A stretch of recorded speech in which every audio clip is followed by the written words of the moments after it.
Hello everyone, welcome to my YouTube channel B2A digital. और B2A digital पर आज हम बात करने वाले हैं कंप्यूटर नेटवर्क की।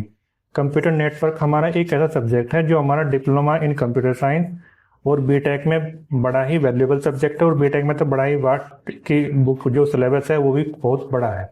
अब इसी को देखते हुए ये सब्जेक्ट हमारा डिप्लोमा इन कंप्यूटर साइंस या इंफॉर्मेशन टेक्नोलॉजी में भी दिया गया है। तो आइए देखते हैं चैप्टर बाय चैप्टर और इसके टॉपिक सब वन बाय वन कवर करेंगे।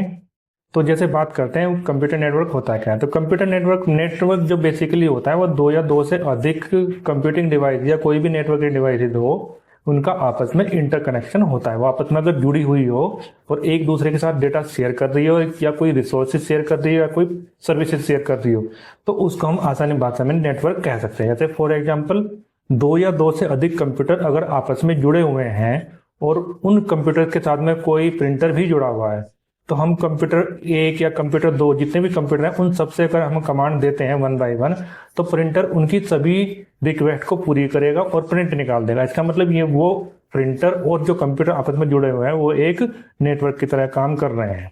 तो इसमें दूसरा जो पॉइंट है वो computer in an office sharing the same printer. जैसे फॉर एग्जांपल हमने अभी आपको बताया है कि अगर दो या दो से अधिक कंप्यूटर आपस में किसी एक प्रिंटर से जुड़े हुए हैं तो वो भी एक नेटवर्क है। और जैसे थर्ड पॉइंट इसमें दिया गया accessing website like Facebook, Google और यूट्यूब थ्रू इंटरनेट के थ्रू हम जितनी भी सर्विसेज यूज कर रहे हैं, यूट्यूब की कर रहे हैं, गूगल की कर रहे हैं, फेसबुक की कर रहे हैं, तो ये भी हमारा एक नेटवर्क है। तो बेसिकली जो नेटवर्क है वो इंटरनेट का कनेक्शन भी हो सकता है या कह सकते हैं कि जो इंटरनेट होता है वो इंटरनेट भी हमारा नेटवर्क ऑफ नेटवर्क्स होता है। ये सिर्फ प्रॉपर डेफिनेशन होती है हमारी इंटरनेट की कि दो या दो से अधिक छोटे छोटे नेटवर्क को आपस में जोड़ दिया जाए तो वह एक इंटरनेट कहलाएगा। तो आगे देखते हैं नेक्स्ट में क्या होता है। इसमें है कि जो इंटरनेटवर्क होता है या नेटवर्क होता है इसके मेन गोल्स क्या है, मतलब हम क्यों इसको क्रिएट करते हैं। सबसे पहला हमारा डेटा शेयरिंग, इसमें कोई भी इंफॉर्मेशन कोई भी डेटा एक सिस्टम से दूसरे सिस्टम को ट्रांसफर करने के लिए हम डेटा शेयरिंग वाला कंसेप्ट यूज करते हैं। इसका मतलब इंटरनेट जो नेटवर्क है वो हम क्रिएट करते हैं। दूसरा है रिसोर्स शेयरिंग, भाई नेटवर्क का यूज करके हम एक जगह से दूसरी जगह रिसोर्स शेयर कर सकते हैं। जैसे एक कंप्यूटर के साथ में प्रिंटर वाईफाई के थ्रू या वायरलेस के थ्रू एक दूसरे से जुड़े हुए हैं तो हर कंप्यूटर कमांड दे सकता है और वो प्रिंटर उन सभी रिक्वेस्ट को पूरा करेगा और प्रिंट आउट देगा। तो इसको कह सकते हैं रिसोर्स शेयरिंग। थर्ड वन है हमारा कम्युनिकेशन मतलब कि जब अलग अलग रिमोट लोकेशन पर बहुत सारे यूजर बैठे हुए हैं तो वो अलग अलग लोकेशन पर जो सर्विसेज यूज करते हैं वो किसके, तो जैसे ईमेल है, चैट है, कॉलिंग है, वीडियो कॉन्फ्रेंसिंग है, तो ये किसका यूज करके कर रहे हैं, इंटरनेट का। और इंटरनेट होता क्या है, बेसिकली नेटवर्क होता है बहुत बड़ा। तो उस नेटवर्क के माध्यम से हम ईमेल की service, chatting, calling, video conferencing आदि यूज कर पा रहे हैं। ये सभी किसकी है, कम्युनिकेशन की। तो इसका मतलब होता है कि जो हम नेटवर्क क्रिएट करते हैं वो कम्युनिकेशन के लिए भी यूज करते हैं। नेक्स्ट है हमारा सेंट्रलाइज डेटा मैनेजमेंट। भाई बहुत बड़ा डेटा अलग अलग लोकेशन पर अगर कोई बंदे यूज कर रहे हैं किसी डेटा को तो किसी एक लोकेशन पर अगर स्टोर किया जाए तो वो भी हम नेटवर्किंग के थ्रू ही कर पाते हैं। जैसे हम गूगल का सर्विस यूज कर रहे हैं, हम गूगल ड्राइव की सर्विस यूज कर रहे हैं तो हम जितने भी गूगल यूजर हैं, जितना भी डेटा हम ड्राइव पर अपलोड करते हैं तो हमारी लोकेशन पे नहीं, वो गूगल का जो सेंट्रलाइज डेटा मैनेजमेंट सिस्टम है वहां पर वो स्टोर हो जाता है एक लोकेशन पर। तो इसलिए हम इसको डेटा को सेंट्रलाइज करने के लिए भी यूज करते हैं। नेक्स्ट है हमारा सिक्योरिटी एंड बैकअप। भाई अलग अलग रिमोट लोकेशन पर सिक्योरिटी पहुंचाने के लिए या बैकअप क्रिएट करने के लिए भी हम नेटवर्क का यूज करते हैं। जैसे दिया हुआ है इसमें सुरक्षा एंड बैकअप वगैरह। तो अब देखते हैं नेक्स्ट इसमें पॉइंट हमारा क्या है। अब देखते हैं component of a computer network. जो हम कंप्यूटर नेटवर्क बनाएंगे, कोई नेटवर्क बनाएंगे तो उसके अंदर बेसिक नीड किस चीज की है, हमारे पास कंपोनेंट क्या क्या चाहिए। सबसे पहला होता है हमारा node, any device connect to the network. जो भी हम नेटवर्क बना रहे हैं इसका मतलब उस नेटवर्क के अंदर कोई भी डिवाइस जो भी आपस में कनेक्ट कर सकते हैं हम उसी डिवाइस को हम नोड कहेंगे। सपोज अगर 4 कंप्यूटर जुड़े हुए हैं तो 4 कंप्यूटर को हम नोड कहेंगे। प्रिंटर जुड़ा हुआ उसको भी नोड कहेंगे, मोबाइल जुड़ा हुआ उसको भी हम नोड कह सकते हैं। नेक्स्ट है हमारा ट्रांसमिशन मीडिया। जब वो आपस में डिवाइसेस सभी कनेक्ट की जाएंगी तो दो तरीके से कर सकते हैं, हम वायर के थ्रू कर सकते हैं, केबल के थ्रू, या वायरलेस वाईफाई के थ्रू कर सकते हैं। तो इसका मतलब हमें मीडियम की जरूरत पड़ती है, उसको बोलते हैं ट्रांसमिशन मीडिया। थर्ड वन है हमारा प्रोटोकॉल।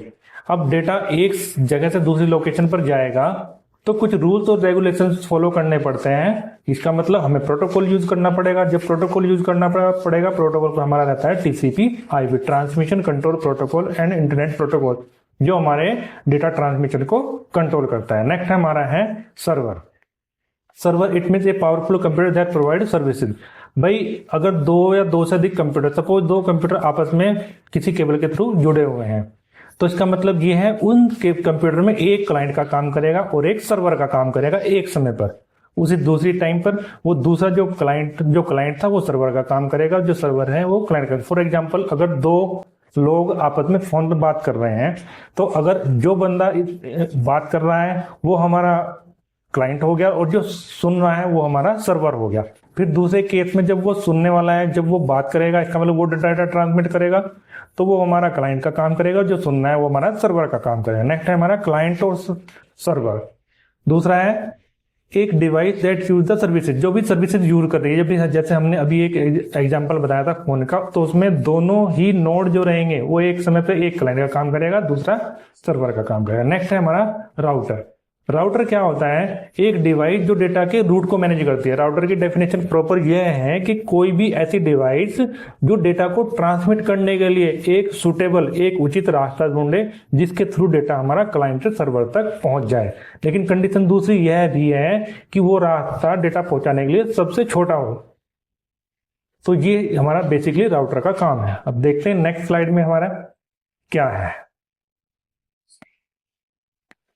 अब है कंप्यूटर नेटवर्क के कंपोनेंट, जो हमने अभी इंग्लिश में एलैबोरेट किए वही हमारे यहाँ पर हिंदी में अवेलेबल है। अब बात करते हैं टाइप्स ऑफ कंप्यूटर नेटवर्क। अब कंप्यूटर नेटवर्क जो बनते हैं उसमें वो किस तरह से बनते हैं? सबसे पहला हमारा होता है नेटवर्क। कौन सा बनता है? लैन। दूसरा बनता है मैन। तीसरा बनता है मैन। अब लोकल एरिया नेटवर्क जो है हमारा, वो लोकल एरिया नेटवर्क होता है जो छोटे एरिया कवर करता है। फॉर एग्जांपल किसी स्कूल के अंदर, किसी ऑफिस के अंदर या होम के अंदर एक दो चार चीजें आपस में कनेक्टेड है, तो वो कनेक्टेड है या तो केबल के थ्रू या वायरलेस के थ्रू, तो उस कनेक्शन को, उस नेटवर्क को हम कहेंगे लैन। और उसके लिए हमें हाई स्पीड की जरूरत पड़ती है, प्राइवेट कंट्रोल की जरूरत पड़ती है। ये कुछ उसके जो एसेंशियल कंपोनेंट, ये पार्ट है। नेक्स्ट है हमारा मैन। मेट्रोपॉलिटन एरिया नेटवर्क ये होता है जो किसी बड़े कैंपस को या किसी सिटी को कवर करता है। सपोज किसी सिटी के अंदर एक लोकेशन पर एक कंप्यूटर, दूसरे एंड वाली लोकेशन पर कोई दूसरा कंप्यूटर, वो आपस में जो जुड़े होंगे वो आपस में जुड़ेंगे मैन के थ्रू। मेट्रोपॉलिटन एरिया नेटवर्क जो थोड़ा डिस्टेंस कवर करते हैं। कैन बी पब्लिक और प्राइवेट, ये दोनों ही हमारे पब्लिक भी हो सकते हैं और हमारा प्राइवेट भी हो सकता है। अब इसको कनेक्ट करने के लिए केबल यूज करते हैं, जैसे केबल टीवी नेटवर्क। जैसे फॉर एग्जांपल सभी के घरों में केबल टीवी लगा रहता है, उन केबल टीवी जो जुड़े होते हैं वो केबल से जुड़े रहते हैं। अब केबल के थ्रू डेटा हमारा ट्रांसमिट होता है हमारे डिश जो ऑपरेटर है उसके यहाँ से हमारे पर्सनल टीवी की तरफ। नेक्स्ट है हमारा वैन, wide area network. Wide area network होता है जो अलग अलग कंट्रीज को आपस में कनेक्ट करने के लिए यूज किया जाता है। सपोज इंडिया या जर्मनी, ब्रिटेन वगैरह, जब दो कंट्री आपस में कनेक्ट की जाएगी तो उनको कनेक्ट करने के लिए जिस नेटवर्क को की जरूरत पड़ेगी उसको कहेंगे हम वैन, वाइड एरिया नेटवर्क। इसमें दिया हुआ है कंट्रीज को आपस में जोड़ने के लिए, या डिफरेंट सिटीज को आपस में जोड़ने के लिए, या तीसरा हमारा lower speed but wide range. इसका मतलब ये जब इनके थ्रू हमारा डेटा ट्रांसमिट होगा ना, तो वो डेटा ट्रांसमिट तो हो जाएगा, पर डिस्टेंस की वजह से, जैसे जैसे डिस्टेंस बढ़ जाएगी उसी की वजह से हमारा जो स्पीड है वो स्लो होती चली जाएगी। नेटवर्क की यही खास बात है, जैसे जैसे डिस्टेंस बढ़ती चली जाती है उसी तरह से डेटा की स्पीड हमारी स्लो होती चली जाती है। अब बात करते हैं नेटवर्क की टाइप हमारी हो चुकी है। अब बात करते हैं हम नेटवर्क टोपोलॉजीज। अब टोपोलॉजीज कौन कौन सी होती है इनको डिस्कस करते हैं। अब हम बात करते हैं नेटवर्क टोपोलॉजी की। अब नेटवर्क टोपोलॉजी कौन कौन सी होती है?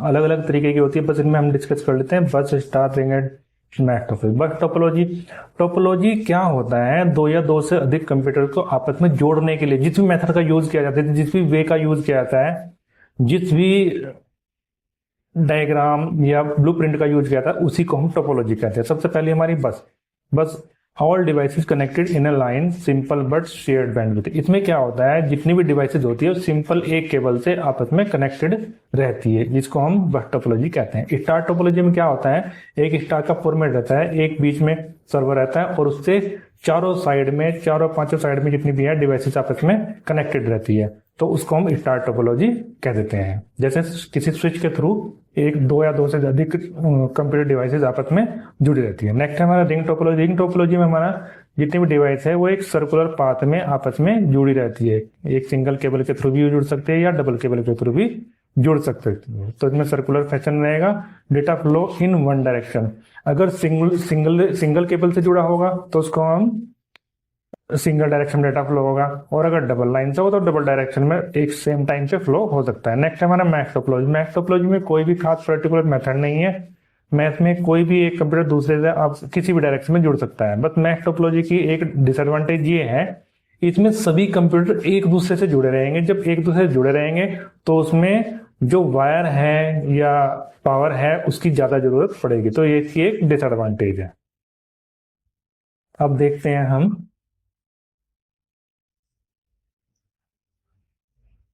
हमारा नेटवर्क एक प्रोटोकॉल। तो कुछ प्रोटोकॉल्स हैं जो नेटवर्क क्रिएट करने के लिए हम बताते हैं। अभी हमने डिस्कस किया था टीसीपी आईपी। अब जैसे एचटीटीपी है, एचटीटीपीएस है, एफटीपी है, एमटीपी डीएनएस है, तो ये कुछ प्रोटोकॉल है। ट्रांसमिशन कंट्रोल प्रोटोकॉल, इसका मतलब दो या दो से अधिक कंप्यूटर के बीच में जब भी कोई डेटा या फाइल ट्रांसमिट होगी तब वहां टीसीपी आईपी प्रोटोकॉल यूज होगा। और एचटीटीपी जब भी हम कोई वेब सर्विस यूज करते हैं, जैसे हम गूगल पे गए, गूगल पे हमने कुछ सर्च किया, इसका मतलब कोई वेबसाइट डालेंगे, जैसे ही एंटर किया तो हमारी जो भी रिक्वेस्ट होती है वो एचटीटीपी फॉर्मेट में सर्वर के पास जाएगी। तो उस समय पर जो प्रोटोकॉल रहता है वो एचटीटीपी रहता है, hyper text transfer protocol. Next हमारा फाइल ट्रांसफर प्रोटोकॉल।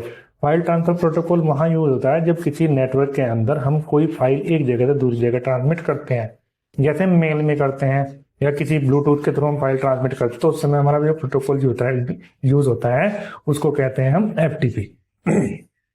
नेक्स्ट है हमारा SMTP, simple mail transfer protocol. इसका यूज केवल तभी होता है जब हम मेल एक लोकेशन से दूसरी लोकेशन से पर भेजते हैं, तो उस समय जो प्रोटोकॉल यूज होगा उसको बोल देंगे हम एसएमटीपी। नेक्स्ट हमारा डीएनएस, डोमेन नेम सिस्टम या डोमेन नेम सर्वर। इसका यूज बेसिकली सर्वर की लोकेशन को फाइंड आउट करने के लिए। जब भी हम कोई डेटा एक जगह से दूसरी जगह भेजेंगे तो वो पर्टिकुलर जिस एड्रेस पे जाएगा उस एड्रेस को फाइंड आउट करने के लिए या उस एड्रेस को रिट्रीव करने के लिए हम जो प्रोटोकॉल यूज करेंगे उसको बोलते हैं हम डीएनएस। अब बात करते हैं इसकी एडवांटेजेस की। अब बेसिकली जो नेटवर्क है इसकी एडवांटेजेस हो सकती है, जो हम जैसे हमने शुरू में ही लिखा था, सेंट्रलाइज डेटा, कि बहुत सारे डेटा को एक जगह हम स्टोर कर सकते हैं। दूसरा है रिसोर्स ऑप्टिमाइजेशन। रिसोर्स ऑप्टिमाइजेशन का मतलब ये है कि रिसोर्स जब सेंट्रलाइज डेटा एक ही जगह है तो उसको आसानी से रिमोट लोकेशन पर बैठकर भी एक्सेस किया जा सकता है। नेक्स्ट हमारा बैकअप एंड सिक्योरिटी। डेटा इसका जो भी होगा तो इसको हम बैकअप क्रिएट कर सकते हैं और सिक्योरिटी के पर्पज से भी सही रहता है। नेक्स्ट हमारा फास्ट एंड एफिशिएंट कम्युनिकेशन। इस केवल नेटवर्क की हेल्प से ही हम डेटा को एक जगह दूसरी जगह फास्ट ट्रांसमिट कर सकते हैं और कम्युनिकेशन भी आसानी से हो जाता है। नेक्स्ट हमारा remote access to file and devices. अब रिमोट लोकेशन पर इसका मतलब दूरी पर बैठकर भी कोई भी यूजर डेटा को एक्सेस कर सकता है, तो इसका ये एक रिमोट एक्सेस इसका एक एग्जाम्पल हुआ है। अब देखते हैं इसके चैलेंजेस कौन कौन से हैं। जो इसके चैलेंजेस में सबसे पहला नेटवर्क सिक्योरिटी थ्रेट्स, क्योंकि अलग अलग लोकेशन पर यूज कर रहे हैं लोग, तो जब ये 24/7 अवेलेबल रहेगा, इंटरनेट का यूज रहेगा, तो इसमें नेटवर्क की जो सिक्योरिटी वो हमें थोड़ा सा टफ पड़ने वाली है। क्योंकि जब हमारा डेटा 24/7 ऑनलाइन रहेगा तो वो कभी भी चोरी हो सकता है, हैक हो सकता है, तो उसको पर्टिकुलरली समय के साथ साथ उसकी सिक्योरिटी को चेक करना है। नेक्स्ट है हमारा मेंटेनेंस इशू। जब सेंट्रलाइज डेटा है, एक जगह पर इतना डेटा स्टोर किया जाता है तो उसको टाइम टू टाइम मेंटेनेंस करना भी बहुत जरूरी है। नेक्स्ट है हमारा हार्डवेयर कॉस्ट। अब जो भी हम नेटवर्क क्रिएट करेंगे तो नेटवर्क में हमारी स्विच यूज होगा, राउटर यूज होगा, कंप्यूटर यूज होगा, मॉडेम रहेगा, प्रिंटर रहेगा। तो इसका मतलब ये है नेटवर्क के अंदर जो भी डिवाइसेज यूज होती है नेटवर्क क्रिएट करने के लिए वो थोड़ी सा कॉस्टली पड़ती है, तो ये एक कह सकते हैं कि हार्डवेयर का खर्च भी हो जाता है। नेक्स्ट है हमारा नेटवर्क ट्रैफिक एंड कंजेशन। इसमें क्या होता है, अब इसमें नेटवर्क का ट्रैफिक भी बढ़ जाता है और कंजेशन भी बढ़ जाता है। अब समझ लेते दोनों वर्ड है क्या। अब ट्रैफिक का मतलब ये है कि सपोज एक बंदा सपोज दिल्ली में बैठा है और उसको आगरा में किसी को कॉल करना है, तो ये जरूरी नहीं कि वो एक अकेला ही है जो दिल्ली से आगरा में कॉल कर रहा है। हो सकता है 2 लोग हो, 4 लोग हो, 500 लोग हो। अब 500 लोग जब एक जगह से दूसरी लोकेशन पर कॉल करेंगे, सेम सोर्स होगा, सेम डेस्टिनेशन होगा, तो उसमें क्या होगा, जो ट्रांसमिशन लाइन है उसके ऊपर जो सिग्नल होंगे उनकी फ्रीक्वेंसी या नंबर ऑफ सिग्नल्स बढ़ जाएंगे, तो उसको कहते हैं नेटवर्क ट्रैफिक। जैसे ट्रैफिक में एक सिंगल रोड पर बहुत सारी गाड़ियां आती है, सेम काम हमारा नेटवर्क में भी रहता है। जब एक ही जो लोकेशन से बैठकर बहुत सारे यूजर एक समय पर रिक्वेस्ट करते हैं, तो हमारे जो सिग्नल्स हैं उनकी नंबर्स ऑफ सिग्नल्स भी बढ़ जाते हैं। नेक्स्ट हमारा कंजेशन। जब नंबर ऑफ सिग्नल्स बढ़ गया है तो कंजेशन बढ़ने के चांसेस बहुत ज्यादा है। कंजेशन कहते हैं जैसे अगर 10, 20, 50 गाड़ियां एक जगह एक रोड पर इकट्ठी हो गई और आपस में एक दूसरे टकराने लगी, तो वही सेम काम हमारा नेटवर्क के परिवर्तन। जब एक सिग्नल दूसरे सिग्नल से या दो से अधिक सिग्नल आपस में किसी की फ्रीक्वेंसी मैच हो जाए या लगभग लगभग पास हो, तो उसमें क्या होता है, डेटा एक दूसरे के साथ में मिक्स हो जाता है, तो उसी कंडीशन को हम कहते हैं कंजेशन या नेटवर्क कंजेशन। तो ये हमारा नेटवर्क कंजेशन था। बस ये कुछ नेटवर्क के बेसिक पॉइंट थे, इनको हमें ध्यान रखना है। तो वीडियो को लाइक कीजिए, शेयर कीजिए और चैनल को सब्सक्राइब कीजिए। चैनल का नाम है हमारा B2A डिजिटल। और हमारे जो जितनी वीडियोज हैं उनको अपने फ्रेंड्स के साथ में शेयर करते रहिए, ताकि हिंदी इंग्लिश प्रॉपरली वो आसानी से समझ सके, खास करके डिप्लोमा वाले स्टूडेंट्स के लिए। So thanks for watching.